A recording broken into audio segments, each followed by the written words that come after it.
Hey, welcome to the DB channel. Today round 2 of the round robin game of the MaloMyotismon run. This time we are up against the interesting deck formed by the player Lum. Running a yellow base, he joined the locals with a golden armor release deck. Combining the power of Rapidmon and Magnamon, his deck actually did some solid Ws in the pot. How will Myotismon deal with such a sticky orientated board? We shall dive into the game together to discover the potential of these two decks. We do see the Analog Boy being set up ready, and we do see the Ice-Mon Scatter Mode evolve on the first turn, so that's always a welcoming sight, especially for the purple player. And we do see Magnamon already in turn 2, so that's a very nice blocker against the Ice-Mon, because Ice-Mon will also be sacrificing their own bodies against the field. And we do cast the Analog Boy to gain that 1 memory thanks to their Lockmon first. And we're swinging at the security, and he'll be blocking it, of course. And we're proccing the Ice-Mon Scatter Mode effect to actually drop an Ice-Mon, as well as a Myotismon to the drop zone. So definitely a very welcoming starting turn, I would say. And we do drop the MaloMyotismon as well through the Digimon skill. And we are setting up the drop zone pretty nicely. And we'll be evolving to the Myotismon to further mill 2 cards and playing the Tamer. And we are already basically very set up ready for Myotismon. We do have 2 Analog Boy and 1 Yukio on the field already, and the opponent only have 1 Magnamon and Analog Boy. He does evolve to the Armadillomon in Nursery first, then going for his own dual Tamer here because he does play Armor Release, and I would say that this card do benefit Armor Release a lot more than Infodramon itself. And we are going for a 3rd Analog Boy already. We are definitely milling very hard into our deck, and we do evolve the Gabumon we did pick up earlier through the Analog Boy, then actually evolving to the MaloMyotismon. Using its effect, where you do evolve, you actually mill the top 5 of the deck, and if you do have a Myotismon in your drop zone, you do gain 1 memory. In this case, a 3-cost MaloMyotismon evolution, and mainly just to evolve on top of the Myotismon because the Myotismon does have a very good ESS skill. The Magnamon will swing the security, it does hit into a Myotismon, so it does die, but the armor release will allow you to stay on the field. And he does evolve into another Magnamon here, which have a higher DP, in this case 9k DP thanks to the armor release Digimon in the drop zone. And it does actually evolve to another Magnamon here, so it does have 2 blockers on the field. And Myotismon luckily does have 12k DP, which will be swinging over them.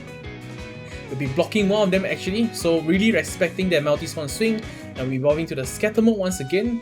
And I'll be swinging at security to further draw into my deck because he does gonna block it with the Magnamon once again. So I'll be dropping 2 cards thanks to that Scatter Mode. A Myotismon and an Ice-Mon, and I'm using Gabumon skill to draw 2 and discarding 1. And another Ice-Mon, and that will be it. But it's a very strong turn, I would say. And I'll be hard calling the Ogremon here to actually deal with one of the Magnamon by discarding one of the Myotismon in hand, destroying the armor release. So the Magnamon will become an Armadillomon, which doesn't really have much threat in my opinion. However, this is where the games do go a bit rough for me because for not respecting the rookie, I should just leave the Magnamon up because he's going to play the Tamer first, and then following up with a Rapidmon. So basically leaving rookies on the field allow him to actually deal more damage to the board in the form of Rapidmon. So what I should have done is just ignore the Magnamon and let the Magnamon stay on the field, because Magnamon will just be a 7k blocker throughout the rest of the turn. And it'll be very easy to deal with, especially the Myotismon being 12k DP. Now with no blockers on the field, I'm going to start swinging my Myotismon at the security, dealing the first damage of the game, pushing to 4 security already. I'll be hard calling the Ogremon once again. In this case, I should be aiming at the rookie, but I do hesitate and will be dealing with the Rapidmon because at this point I don't know what his deck can do. Especially I don't know what kind of level 5 or level 6 he does play. He does go for the TK here, look at the security to pick up another Rapidmon, so that should be a significant knowledge for me. And I do have only 2 cards left in my deck. Basically the milling situation has gone a bit too out of hand, and I do have to speed up the game very significantly, I would say. And I'll be using the Calling from the Darkness spell here to actually kill my own Myotismon. A bit weird that I did not swing with it first, but I'll be using the Yukio and the Analog Boy to actually gain 4 memory here because the Myotismon did die. I'll be taking back the Ogremon as well as the Ice-Mon, I believe, to hand. And with the Myotismon being destroyed, I actually can play the Yukio from my drop zone rested. And this rested Tamer will be a scary sight for the opponent. And I'll be hard calling the Ogremon thanks to that 5 memory that I do gain. And I'll be dropping a Myotismon to kill off the Armadillomon. And I'll be playing a Yukio just to pass the turn. So basically, I'm respecting the fact that I can't have any more Digimon to discard or draw into my deck further. But he does have the Rapidmon to actually kill off that both Ogremon. And using the Tai Tamer to actually gain 1 memory as well as the Patamon. So he does have 1 memory to work with now.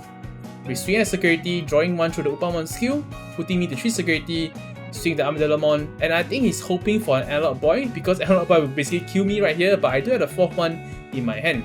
He does evolve to the Magnamon for 4 costs here, which does withstand to his ability, but thanks to the double UQ I do have rested, can spawn that double Meltismon to actually kill off that Vmon as well as the Armor Digimon and sack 2 security off.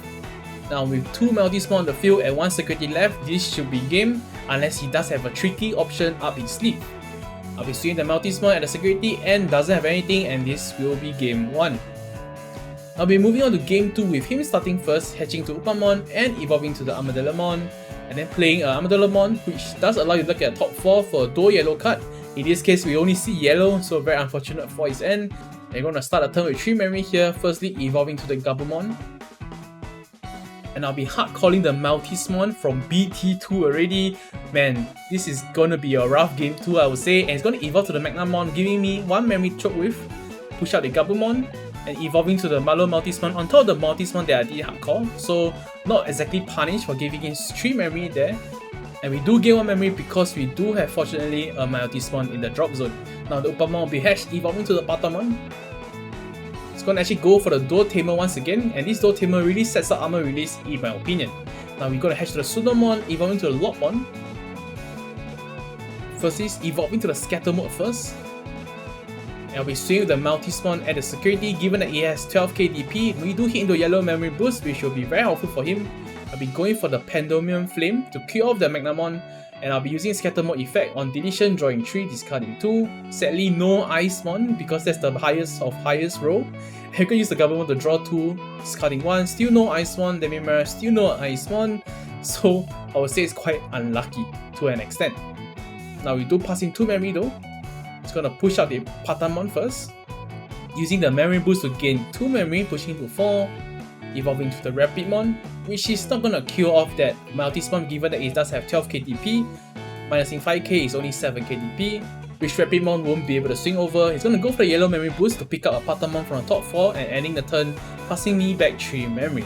Now we start off the turn with no Tamers on our side, so that's very unfortunate because for a Multismon that you really do want to set up a Tamer like what we did in game 1, and that's where games really go very far-fetched. Gonna evolve to the Ogremon first because we do want to abuse the fact that we do have Lopmon in the inherit skill. Gonna go for the Analog Boy for 2 costs.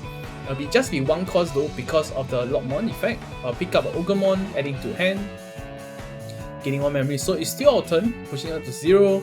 I'll be evolving to the Multismon, which mills 2, and I'll be playing a Tamer from the drop zone, so in this case the UQ, and we're passing out the turn to 3 memory for him. And he'll start off the turn with actually 4 memory thanks to the Dual Tamer there, which does allow him to gain 1 memory because of the green Digimon on the field in the form of Rapidmon. It's going to evolve to the Patamon first. Rapidmon will swing at security, drawing 1 thanks to the Upamon, hitting to nothing, the Icemon there. And I'll be evolving to another Rapidmon. We will rest the Multismon and then minusing 5k DP to these 2 Digimon. But he's definitely scared to actually kill off their Multismon, I would say, because we do have UQ on the field. So when a Multismon does die, he's going to basically spawn out a Maltismon, a MaloMyotismon against him, which he doesn't really want to see. But looking at his field, he already has 3 armor release Digimon and a Patamon in nursery against our 2 security, and this will be a very, I would say, complicated situation to deal with because we don't have game against him and we had to deal with the very sticky board. We shall see how the game will actually go from here. We'll hatch the Digitama first, evolving to the Gabumon to draw for further options, I would say. We'll swing with the Digimon of course against the Rapidmon with pure armor release. And we swing over the rookie there. We're playing a Calling from the Darkness, killing off our own MaloMyotismon to pick up 2 cards from our drop zone, in this case the Ogremon and an Icemon. Using the UQ and Analog Boy once again, we do gain 2 memory thanks to that. And with 5 memory, we do hardcore the Ogremon to kill off the Rapidmon once again, and the Icemon will be spawned. And hardcalling another Ogremon to actually kill off that rookie. So basically, really the Ogremon is doing a lot of work in my opinion, but he does have 5 memory to work with, which is a lot. But actually he does have 6 because of the Dual Tamer. He's gonna swing the Patamon first, and I would say the only out for me will be hitting to the Pendulum Flame to kill off the armor release Digimon, but I don't hit it here, so it's already game over I would say, because he's gonna swing the armor Digimon, not hitting to anything, but he does play the armor texture, which allows him to actually evolve to another armor Digimon, which allows for another attack. And I'll be going for game in this game too. We're moving on to game 3 with me going first this time round, hatching to the Sunomon and evolving to the Gabumon. And then evolving to the Scatter mode, which I did top deck, which is very nice to see because purple players always love their Icemon. Now with MaloMyotismon will be evolved in Nursery here, and then going for the TK turn 1 already, which is a very good play because you generally do want to have the turn starting with 3 memory, and we do move our Icemon Scatter mode out, preparing to go for a suicide mission, I would say. Swinging at security, does hit into MaloMyotismon, which is 4k DP, which is very nice, and we drawing 3, discarding 2. And of course, we do have the Icemon ready for him, and we have the Gabumon drawing 2, discarding 1, discarding the Tamer, and of course, this signifies a very strong play, I would say. But firstly, we'll go for the Analog Boy to make sure that the memory has been used efficiently, picking up that Scatter mode to hand. And we're evolving to the MaloMyotismon on top of the Icemon body to actually further Mew 2, and then playing the UQ Tamer from the drop zone. So this is what I mean by a very explosive play, because you do have Icemon to cycle to the deck, spawning Icemon through the effect, and of course using the Icemon as a body of a level 4 to evolve to the level 5 MaloMyotismon. But I does have Rapid Mode to actually kill off one of the Icemon there, so I would say very gladly I did evolve on top of the Icemon, because if not, the Icemon would have all died. But for now, I'll evolve the Venom MaloMyotismon to swing at security for 2 security attack, which definitely speeds up the game because suddenly he's really at 2 security left. He's definitely feeling the pressure, but we do hit to armor texture, which allows him to play a free Digimon from his hand or trash, in this case the MaloMyotismon, but did not search for anything, so that's unfortunate. And we're playing our Mac Ishida to make sure that we don't get memory choke in the next turn. But definitely he does have 5 memory to work with this time round, thanks to that Cody, hatching and evolving to the Patamon. He does go for the Digimon here. And I would say with MaloMyotismon and the UQ Tamer at the back, you don't really feel too good answering opponent's board, because once you answer it, it will spawn out basically another MaloMyotismon on the field, which is not exactly what you want to see. And thanks to the Venom MaloMyotismon, you do lose memory when you do swing at them, so that's very nasty, I would say, to play against. It's going to evolve to the Magnamon, which is a blocker, but in this case, it has only 2 armor Digimons in the drop zone, so it's only a 11k DP blocker. But luckily for me, Venom MaloMyotismon is a 12k DP Digimon with 2 security attack. I'll be swinging at the security here for 2 checks, which he does let go, so that's surprising. And I could have ended the game here because I do have Pandemonium Flame in my hand, so I can sack off my Venom MaloMyotismon.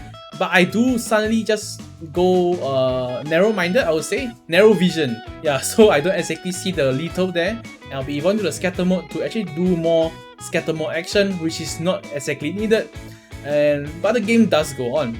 So we do basically spawn 2 Icemon there. I'll be hard calling a Gazimon to pass the turn. So a tip for you guys is to always look through your entire hand before you commit a play, because the game should have ended right here, but the game goes on and does give him a fighting chance, which almost cost me this game. He's going to evolve to the Magnamon first, and start swinging at security using that double Cody Tamer that he does have to actually minus DP on my Icemon, 1 each if I believe, and draw 1 thanks to the Upamon. This guy is definitely setting up for something by actually putting the minus DP on 1 each of the Icemon. The Magnamon does die thanks to his armor release, or rather dying to the security check, and he's going to go for the Plasma shot here, which is what I'm trying to say, killing off all the Icemon and the Gazimon because of the armor Digimon in the drop zone. So just like that, the field advantage has turned around and is definitely on his advantage with the Magnamon blocker and 2 rookies on the field, with me just having 1 Venom MaloMyotismon. We do start off the turn with 3 memory though, and we will hope to actually claim this game, I would say. We're going to evolve to the Gabumon first to draw to our options. We're going to swing at the Venom MaloMyotismon, and of course it's going to block the Magnamon. And we're actually going for the Pandemonium Flame, which we have casted earlier, but now we're going to kill off just a rookie by killing off our own level 6, which is very unfortunate. But we do have the level 5 MaloMyotismon ESS skill, allowing us to play the UQ Tamer. And we now have UQ and Animal Boy to gain us back that 2 memory, so basically the Pandemonium Flame will be free. But I would say this is a very risky move, and I'm going to go for the Ogrenbon to actually kill off 1 or more for the rookie. When I say it's a risk, is because Venom MaloMyotismon does have a very strong deterrence effect. When opponents do swing, they do lose 1 memory, so it's basically the OG Ice Wall. And I do throw away the advantage by hoping that the UQ Rested Tamer will do the trick. Now it's going to swing the Magnamon using that Cody to actually kill off that Ogrenbon there. Does gain 1 memory thanks to the Tai and the Patamon, putting into 3 memory, hitting me to 1 security left. but looks like he doesn't have the armor texture or further cards to actually push for game here, and he's gonna evolve to the Shakomon to heal for 1, but thanks to that double Yukio, they are gonna spawn a MaloMyotismon to cure off their security and of course swing for game. Now this game is definitely very close, but thanks to my misplay of course, and the MaloMyotismon does win. Now this is the MaloMyotismon deck list if you guys are interested in. Now this is the Golden Armor release deck that he's piloting in the locals. Thank you guys for watching till the end, and do consider subscribing, dropping a like and a comment if you guys do enjoy the content.